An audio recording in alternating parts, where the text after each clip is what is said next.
তুমি কি কখনো ভেবেছ ঈশ্বরকে খুঁজতে কোথাও যেতে হয় না? তোমার প্রতিটি শ্বাসেই আছে সেই নীরব শক্তি, যে শক্তি তোমাকে এই মুহূর্তে জীবিত রেখেছে।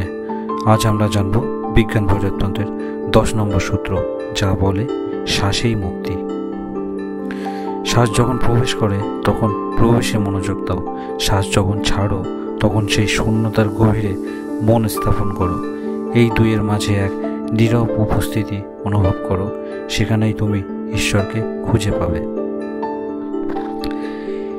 এই সূত্রে বলা হয়েছে শ্বাস নেওয়া মানে গ্রহণ করা, এই জীবনের শক্তিকে ভিতরে টেনে নেওয়া।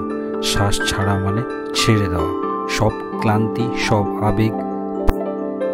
এই গ্রহণ আর বর্জনের মাঝখানে আছে তোমার আসল অস্তিত্ব।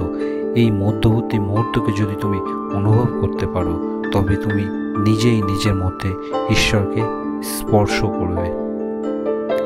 চোখ বন্ধ করো, একবার ধীরে শ্বাস নাও, মনে করো জীবন প্রবেশ করছে।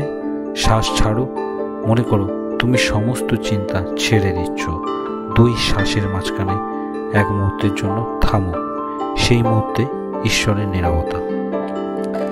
দিনে 5 মিনিট এই অনুশীলন করো, বসে দাঁড়িয়ে হাঁটতে হাঁটতে যে কোনো সময় করা যাবে।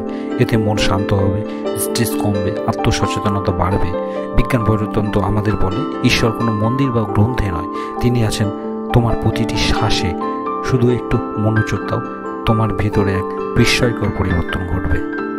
ভিডিওটি ভালো লাগলে লাইক করো, শেয়ার করো আর সাবস্ক্রাইব করতে ভুলো না। কমেন্টে লিখো তুমি এই শ্বাস অনুশীলন শুরু করছো কিনা।